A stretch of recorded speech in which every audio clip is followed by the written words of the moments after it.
Son procedimientos que se consideran en el manejo de la atonía uterina. ¿Estamos de acuerdo? Antes de contestar les hago una pregunta. ¿Cuánto es el flujo de la arteria uterina en una gestante a término? Entre 500 a 800 mililitros por minuto. ¿Estamos de acuerdo?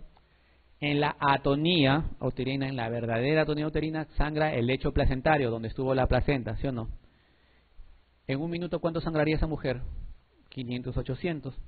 En 2, 1000 a 1600. En 3, 1500, 2400. O sea, en 3 minutos se me puede ir esa paciente. ¿Estamos de acuerdo? O sea, la verdadera atonía uterina es una emergencia, para emergencia usted. La verdadera, cuando la vean, nunca se van a olvidar. Entonces, ¿qué opciones tengo? Tengo opciones farmacológicas y no farmacológicas. Dentro de las no farmacológicas tengo efectos mecánicos y tengo las quirúrgicas. ¿Estamos de acuerdo? Muy bien. De la farmacológica pongo mi doble vía, mi sonda Foley, pongo 30 unidades de oxitocina a chorro, ¿no? Si puedo, con ergometrina, mejor, perfecto. No funciona el masaje uterino, pero así bimanual, ¿estamos de acuerdo? 2. Taponamiento uterino, claro que sí. Compresas, sí, muy bien. Entro a cirugía, puedo ligar la hipogástrica, ¿está bien? Me dejo entender, puede ser punto de Ben Lynch, o si no, al último ya sacar histerectomía, ¿entiendes? Son parte del manejo. La que no es parte del manejo es ligar la aorta. Es la hipogástrica lo que digo. La E. Medicamento de primera línea en el manejo de atonía uterina, la humilde oxitocina. Muy bien, perfecto. Nada más. Eso es para reafirmar ese concepto, ¿no? ¿Se puede dar misoprostol para atonía uterina? Sí. ¿Qué vía? Transrectal. Perfecto. ¿Qué dosis? 800 a 1200 microgramos, o sea, entre 4 a 6 tabletas de misoprostol. Transrectal. Obviamente acompañado de oxitocina, masaje, me dejo entender. Todas las medidas, todo lo que le he mencionado tiene que hacérselo en simultáneo. Factores de riesgo para presentar sangrado posparto por atonía uterina, excepto, o sea, en pocas palabras, ¿cuál te produce atonía y cuál no? La pregunta es cuál no es. Muy bien. Entonces, ¿qué le va a producir atonía uterina? Toda aquella que distienda la cavidad uterina. ¿Estamos de acuerdo? Muy bien. Distensión o evite la contracción de las fibras musculares, o sea, por infiltración. Muy bien. Perfecto. Macrosomía fetal. Sí. Corionitis, también, por infiltración de las fibras musculares, más que. Polidrácneos, también. Trabajo de parto en fase latente prolongada, o sea, más de 4 horas, más de 20 horas que no llega a 4. Sí, se agota el útero. ¿Que haya tenido cesárea previa lo condiciona atonía? Para nada, no es un factor de riesgo determinado. La E. Es el principal factor de riesgo para endometritis puerperal. Todos son factores de riesgo, los 5. Pero ¿cuál es el que tiene mayor peso estadístico? A eso me refiero. Les pregunto mucho eso, ¿sabe por qué? Porque en realidad preguntan bastante sobre factores de riesgo en la parte obstétrica. O sea, yo he revisado los últimos 10, 15 años y sí, pues todos son factores de riesgo, pero ¿cuál es el que tiene mayor peso? Cesárea de emergencia, la cesárea de emergencia. ¿Ya? La clave, y peor aún si es cesárea con membranas rotas. ¿Ya? Y peor aún si es una cesárea con membranas rotas en fase expulsivo, cuando la cabeza ya está a nivel de vagina y no salió. ¿Me dejo entender? Mayor riesgo de endometritis. ¿Comprenden? La endometritis está tipificado dentro del concepto de fiebre puerperal, ¿sí o no? ¿Y qué se llama fiebre puerperal? Alza térmica por encima de 38 grados del segundo al 10º día. ¿Estamos de acuerdo? Causa endometritis, infección del tracto urinario, mastitis, infección de la episiotomía si es que hubiese, tromboflebitis séptica. ¿Estamos de acuerdo? Perfecto. Pero hay pacientes que te pueden hacer endometritis después de 14, 21 días y ya no vienen con fiebre, sino vienen con sangrado, ¿entiendes? Paciente que el día 20 estaba bien, ya no sangraba y en un momento empezó a sangrar. Y empezó a sangrar un rojo rutilante, estamos bien.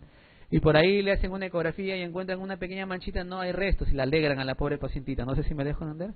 Legran y no para el legrado hasta que termina el legrado, hasta que hacen un hueco. No sé si me dejo entender. Entonces, es una endometritis tardía. Ahora, la endometritis tardía está relacionada a un germen. ¿Cuál es el germen? La clamidia trachomatis. Ese es el germen. Perfecto. Esta es otra pregunta interesante. Dicen, léanlo bien, es el antibiótico de elección en la profilaxis de infección urinaria durante una cesárea. O sea, yo voy a programar mi cesárea, ya sea electiva o de emergencia. Entonces yo le digo, ¿sabes qué? Póngale dosis de tal antibiótico para profilaxis, para evitar o disminuir la tasa de infección del sitio operatorio, o sea, de herida operatoria. ¿Cuál es el que ha demostrado mayor eficacia? Cefazolina, muy bien. ¿Cuál es la dosis? 2 gramos, 30 minutos antes de hacer la incisión. Son factores de riesgo para padecer diabetes gestacional, excepto. ¿Qué es diabetes gestacional? La diabetes que se diagnostica en el embarazo. Paciente antes de ser gestante no era diabética. En cambio hay la gestante que es diabética, o sea que es diabética y salió embarazada. Son total. La fisiopatología es distinta, el comportamiento es casi similar, pero en los dos yo necesito un buen control metabólico. En los dos yo necesito que la paciente sea euglicémica.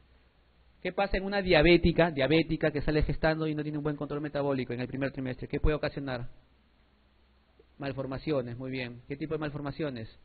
Cardiopatías, defectos del tubo neural. ¿Estamos de acuerdo? Muy bien.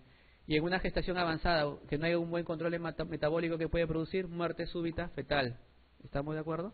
Muy bien. Muerte súbita fetal. Ahora, ¿cuáles son los factores de riesgo para padecer diabetes del embarazo? Excepto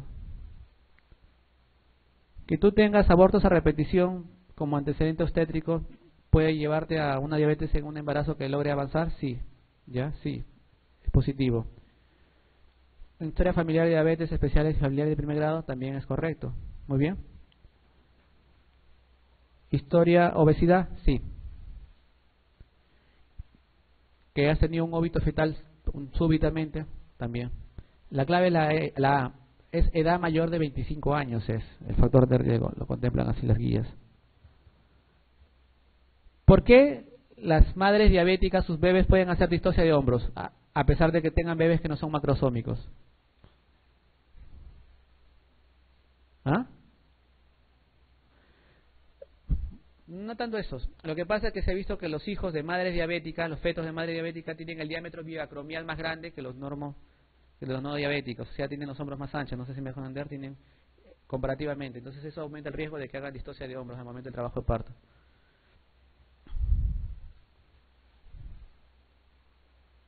Muy bien, vamos a hablar un poco de RPM.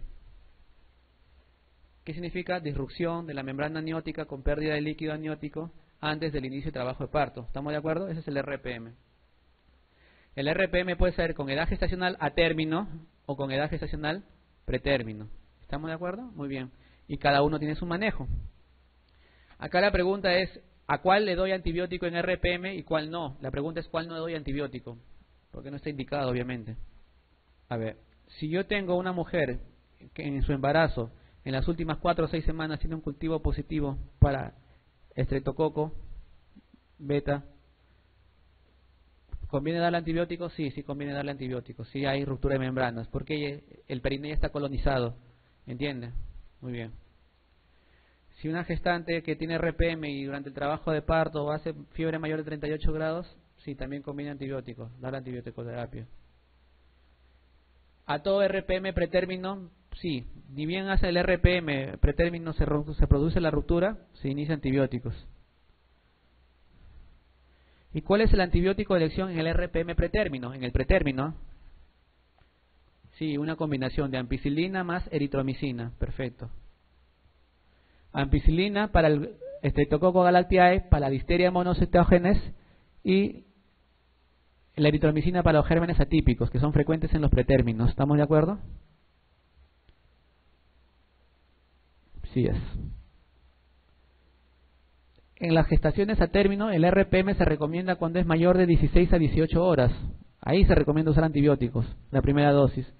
Antiguamente usábamos 6 horas, ¿no? De ahí subió a 12 y ahora 16, 18 horas, dicen. Que tenga germen por EB en anteriores gestaciones, no va, esa no es la.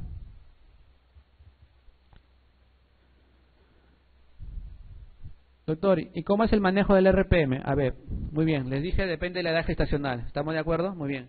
Si es una gestación a término, 37 semanas por arriba RPM, ¿qué se hace? Se culmina la gestación, perfecto, inmediatamente, ya no espero que venga el parto espontáneo, ese concepto sáquenselo de la cabeza, ya no es así. ¿Ya? Se ha demostrado que a mayor periodo de latencia, ¿qué es periodo de latencia? Entre el momento que se se produce la ruptura y se inicia el trabajo de parto, se llama periodo de latencia. A mayor periodo de latencia, mayor infección intranótica, mayor compromiso neonatal. ¿Estamos de acuerdo? Entonces, en una gestante a término con RPM, inmediatamente, si tiene condiciones, es la inducción, maduración e inducción, perdón. ¿Estamos de acuerdo? Muy bien. ¿Les quedó claro? Perfecto, muy bien. En cambio, en el pretérmino sí es variable, va a depender de. En la gestación pretérmino con RPM tengo que ver, uno, las características del líquido, el estado fetal, el estado materno y que no haya signos de infección intranótica, ya sea en forma clínica o subclínica. Si no hay nada de eso, todo está bien, puedo aguantar la gestación lo más que pueda, Pero para eso tengo que NST cada 24 o 48 horas y hemograma diario. ¿Estamos de acuerdo? Hemograma diario. ¿Comprenden? E inicio cobertura antibiótica del momento que se produce el RPM. ¿Estamos de acuerdo? Muy bien. Cobertura antibiótica para prevenir infección intranótica, porque una cosa es profilaxis para RPM y otra cosa ya el tratamiento de la corionenitis. Para profilaxis del RPM pretérmino, que hemos dicho que damos ampicilina, eritromicina. Las primeras 48 horas vía endovenosa. ¿Estamos de acuerdo? Y los siguientes, tercero al séptimo día, por vía oral. ¿Estamos de acuerdo? Nada más. Muy bien. Si hay signos de infección intraamniótica, o sea, de corioanionitis, si hay signos de corioanionitis, ¿qué es lo que tienen que hacer? Dar el esquema triple. Le agrego ampicilina, eritromicina, puede dar un gentamicina o puede ser una cestrazona, clindamicina, gentamicina. ¿Me dejo entender? Pero no confundan, corionenitis no es sinónimo de RPM, ni RPM sinónimo de corionenitis, no son lo mismo. Que una cosa te lleve a la otra, sí, que el RPM te lleve a la corionenitis, ese es cierto, pero no son sinónimos. Ahora, si hay signos de deterioro materno-fetal, así sea pretérmino, se acaba la gestación. Y le vuelvo a repetir, la gestación, la culminación de la gestación no es sinónimo de cesárea. Y a eso va, en RPM pretérmino son causas de culminación de la gestación, excepto si tiene corioanionitis clínica, ¿se acaba o no se acaba el embarazo? Sí. Y la corioanitis clínica es taquicardia materna, taquicardia fetal, líquido maloliente o fiebre materna, esas cosas. ¿Estamos de acuerdo? Muy bien. Que haya deterioro de la unidad fetoplacentaria, ¿se acaba o no se acaba el embarazo? Sí, ya no tiene sentido aguantarlo. No sé si me dejo entender. Se te va a morir el bebé adentro. ¿Comprenden? Ya que los pediatras hagan su trabajo. Muy bien. Si tiene malformaciones fetales incompatibles con la vida, ¿para qué lo voy a aguantar al pobre bebito? Ya, que salga, ¿sí o no? Una vez que se acabe el martirio para la madre. Muy bien. Es un martirio psicológico. Imagínate una madre en su vientre con un niño anencefálico 8 o 9 meses, sabiendo que van a ser para morir. Pero hay esos casos, ¿no? Si hay leucocitosis progresiva, o sea, día 1, 5.000, día 2, 7.000, día 3, 9.000, día 4, 10.000, día 5, 14.000, día 6, 20.000 leucocitos. Hay leucocitosis franca progresiva, probablemente esté siendo una corioanitis subclínica, que no te haga fiebre ni nada por el estilo, pero sí te demuestra eso, que sí. También se acaba el embarazo, por si acaso. ¿Estamos de acuerdo? Se acaba el embarazo. Que tenga un RM prolongado más de 7 días, no. Si no hay signos de infección intranótica ni compromiso materno-fetal, el líquido es claro, sin mal olor, sin nada. En Carrión, cuando estábamos trabajando ahí en la unidad de alto riesgo, tuvimos un caso de 26 semanas que nos duró 54 días. El problema es que el RPM pretérmino extremo te va a producir un problema. ¿Cuál es? Malformaciones musculoesqueléticas. ¿Por qué? Porque el líquido te aguanta las presiones intraamnióticas. No sé si me da a encontrar, es como un amortiguador, un colchón. Un fetito con la parte esquelética, musculoesquelética todavía endeble, y que esté sometido a las presiones intraamnióticas y sin la protección del líquido, que va a tener deformaciones de la parte musculoesquelética. Eso se llama el Potter. Muy bien. Potter. 46, 30 segundos para que lo analicen y lo discutimos algo rápido. Se pueden quejar del nivel de las preguntas, ¿eh? Se pueden quejar. Así que. Paciente de 37 semanas de edad gestacional. Acude a emergencia por pérdida de líquido amniótico, 6 horas. Devolución. Latidos fetales 146, líquido amniótico claro. Exámenes de hemograma y bienestar fetal adecuado. ¿Cuál sería la conducta adecuada en este caso? Ya les dije. Gestación a término, RPM, ¿qué se hace? culmina la gestación. Muy bien. Clave muy bien. Antibiótico-terapia no, porque es a término de 6 horas no se da antibiótico, a partir de 16, 18 horas, ya les expliqué. La E. La C era el manejo hace 10 años, 20 años, ¿entiendes? La D lo malogra antibiótico-terapia. Acá sí un poquito más análisis, ¿eh? Tienen dos posibles respuestas, pero una es mejor respuesta que la otra. 30 semanas, líquido 6 horas que va perdiendo, latidos son normales, líquido claro, hemograma y bienestar fetal adecuado. ¿Cuál sería la conducta adecuada en este caso? A ver, ¿lo hospitalizo? Sí. ¿Le doy antibióticos? También. ¿Termino el embarazo? No. Bien, está adecuado, ¿estamos de acuerdo? Muy bien. La B dice que la hospitalizo, le doy antibiótico y manejo expectante lo más que se pueda. Podría ser, ¿eh? Pero la clave E es más exacta. ¿Por qué? Porque la hospitalizo, le doy cobertura antibiótica, sí, y como es pretérmino y tiene riesgo de terminar la gestación en poco tiempo antes de llegar a la culminación de la maduración pulmonar, prefiero darle corticoterapia. ¿Estamos de acuerdo? Y manejo expectante prolongado de la gestación lo más que se pueda. Perfecto. Hemograma todos los días. Condición clínica de la paciente, condición clínica del feto. ¿Estamos de acuerdo? La mejor respuesta es la E. ¿Alguna duda? Con confianza nomás. Si alguien discrepa me dice porque yo le explico. Lo que les recomiendo siempre es trabajen con los datos que les ofrece el problema o el enunciado de la pregunta. No supongan, ¿entiendes? No supongan, ¿no? Ya, dos corticoides pueden utilizar, la betametasona, uno, y la dexametasona, la otra. La betametasona es 12 miligramos intramuscular cada 24 horas, 2 dosis, no más, ¿no? Y la otra es dexametasona, 6 miligramos intramuscular cada 12 horas, 4 dosis. ¿Estamos de acuerdo? La pregunta es, después de una semana, ¿le puedo dar una segunda dosis de rescate? Ya no, ya se recomienda solamente un pulso de corticoterapia para lo que es maduración pulmonar. Y ahí no tiene sentido dar, ¿no? Si prolongaran la gestación más de 7 días, igual ya no le den, ¿entiendes? Ahí hay controversia. Antes les daban un segundo pulso, pero también corticoterapia tiene sus inconvenientes a nivel de la cabecita cuando da muchas dosis. ¿Me dejo entender? Produce la encefalomalacia, ¿no? Dicen, desintegración de la sustancia gris y todo lo demás, o blanca. Muy bien. ¿A qué edad gestacional les preguntan? Se hace corticoterapia.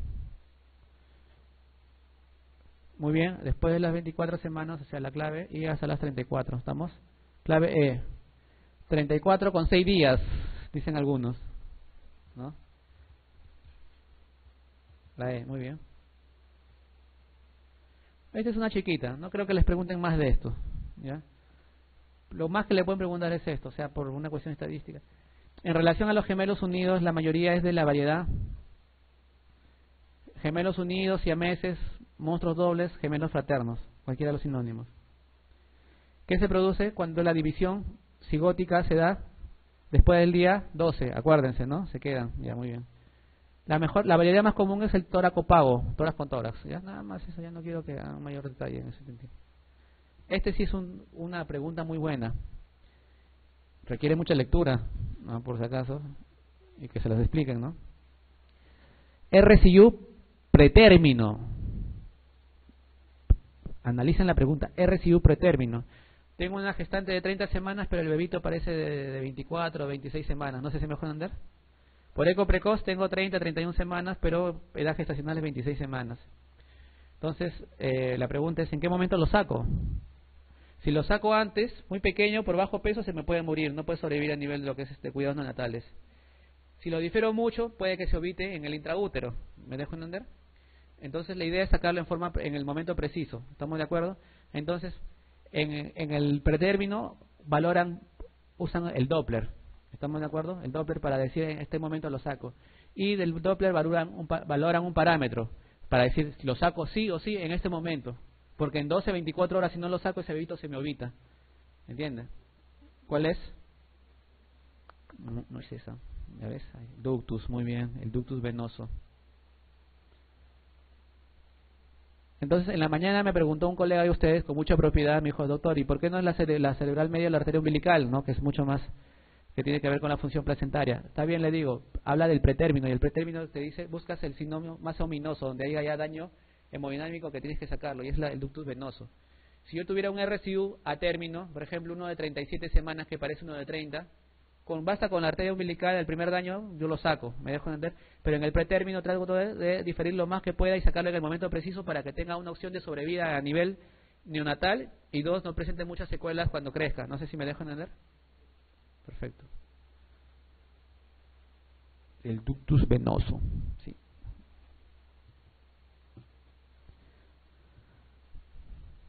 A ver, vamos al tema de embarazos en vía en prolongación. También está sencilla esta preguntita. Para reforzar conocimientos, nomás para que ya... Lo peor que les puede pasar en un examen que duden entre dos claves y ahí están, que le dan vuelta, pasa el tiempo, han pasado 10 minutos en esa pregunta y dejaron ya de contestar otras varias, ¿no? No hagan eso en el momento del examen, ¿no? 41 semanas, ¿estamos de acuerdo? En no trabajo de parto, no hay cambios cervicales, no hay dinámica uterina, perfecto. Normotensa, importante. Perfil biofísico adecuado. Pelvis ginecoide y bicho 9. Conducta. Primera cuestión de orden. Antiguamente se decía embarazo prolongado hasta las 42 semanas, ahí esperamos. Muy bien, eso es lo que se decía antiguamente. Pero se ha visto que cuanto más tiempo del pase de las 40 semanas, más tiempo pase, hay mayor mortalidad neonatal, ¿estamos de acuerdo? Y hay complicaciones tanto para el bebé como para la mamá, ¿estamos de acuerdo? Entonces lo que se ha hecho en estudios, medicina basada en evidencias, a los que no les gusta mucho eso, pero es la evidencia, es que a las 41 semanas es preferible meter las narices, hacer algo por ese bebé, ¿entiendes? No esperar hasta las 42 semanas. Porque yo he comparado el grupo de las 42 con el de las 41, si el de las 41 cuando intervine le fue mejor y tuve menos morbilidad, ¿estamos de acuerdo? Si interviene a las 41 semanas. Ahora, la intervención no significa, vuelvo a repetir, culminar el embarazo no significa sinónimo de cesárea. Voy a ver las condiciones materno-fetales y las condiciones obstétricas. El bicho, bueno. Perfil biofísico adecuado. Pelvis ginecoide, ¿qué hago? Inducción, ¿entiendes? Inducción. Inducción del trabajo de parto. C. Son indicaciones de la profilaxis con inmunoglobulina anti-D en pacientes RH negativo, excepto.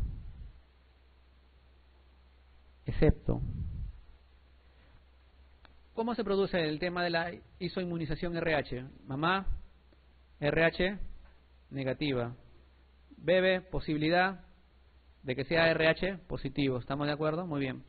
Primer embarazo, no pasa nada porque no hay intercambio de sangre, no hay sensibilización. Entonces en el primer embarazo no pasa nada. Salvo que, y ahí está la pregunta, que la mujer haya abortado en el anterior embarazo.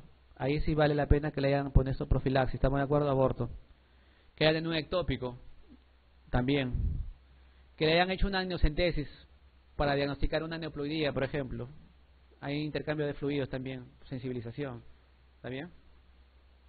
Que tenga un hijo que sea RH positivo, ¿no? Y que tenga un test de Coons indirecto negativo, perfecto. Tengo que hasta 72 horas inclusive para ponerle, ¿sí o no? Perfecto.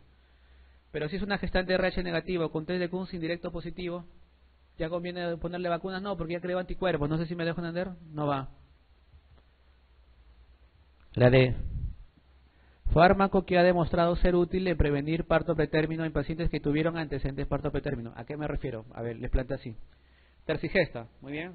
18 semanas, va a su control. Primero fue con obstetriz y la obstetriz con propiedad lo reviere con ustedes, con el médico. Muy bien. Entonces tú le haces su historia obstétrica. Primer parto, hace 10 años, doctor. ¿A qué edad gestacional nació? A las 30 semanas, doctor. Vaya.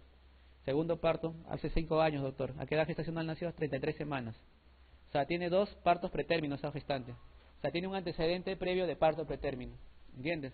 Entonces la gestante le dice, doctor, ¿y habría la posibilidad de que pudiera usar algún medicamento que me prevenga que este bebé salga pretérmino? Y usted le dice, sí, hay un estudio multicéntrico randomizado doble ciego que se hizo en Estados Unidos en los años al inicio del 2000 y se vio que sí, que en pacientes que tuvieron parto pretérmino previo, en la gestación para prevenir se usa un fármaco. ¿Cuál es? Esa es la pregunta.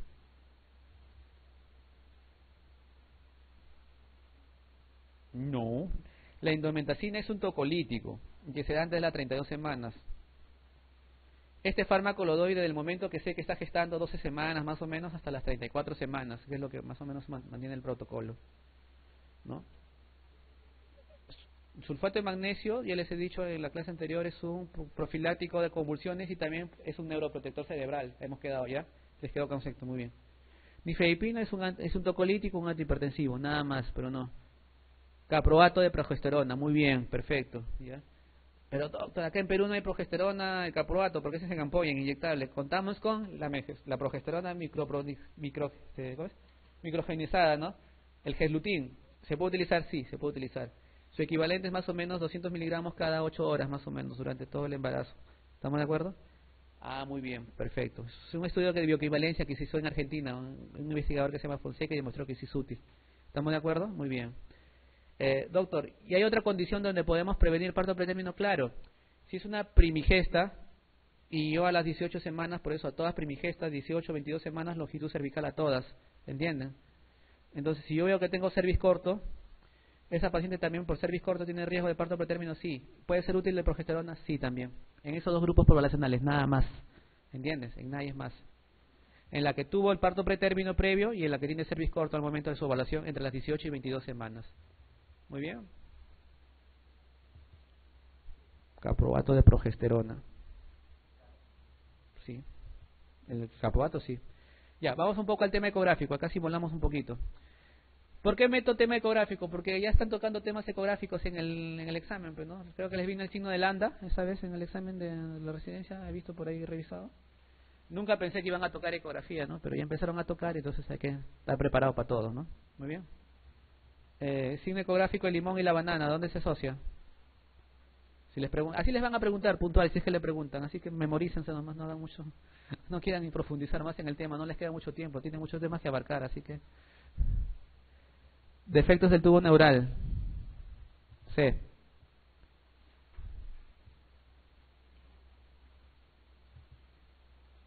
Cinco.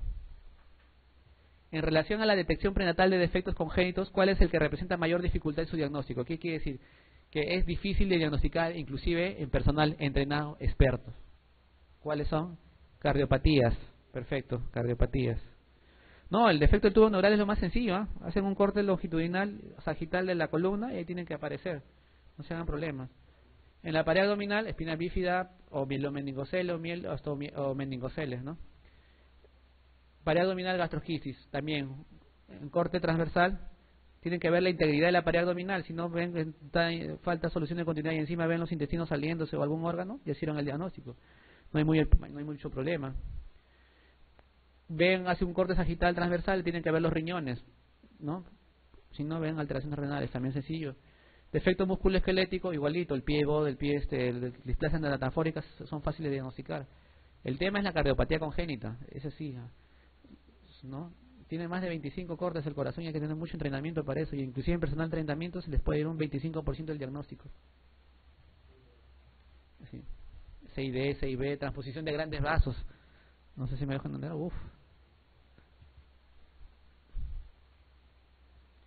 El signo de la burbuja se asocia a...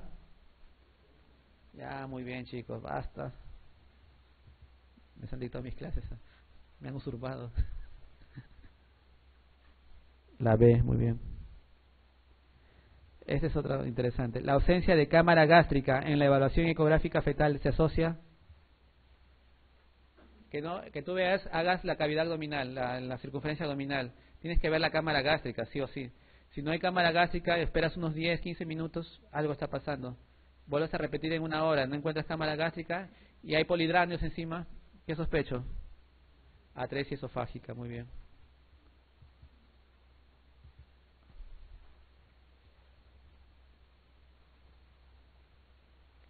El ductus venoso patológico durante el primer trimestre está asociado a... Les doy de frente la clave. Una es como marcador de aneuploidía, pero solo de por sí no tiene valor diagnóstico para aneuploidía, tiene que estar asociado a los otros. El que tiene mayor peso es la translucencia nucal y en segundo lugar el hueso nasal. Les dije, muy bien. Pero también te orienta hacia la posibilidad de que tenga una cardiopatía congénita. Entonces, ¿qué le recomiendas a la gestante? Señora, bueno, le hemos encontrado el ductus venoso alterado y hay que hacerle un ecocardiograma fetal a las 18 o 22 semanas. Parte del screening morfológico que se hace en el feto, 18 o 22 semanas, ¿no? Y con eso le respondo la siguiente pregunta. Ah, no, esa no, la que viene después.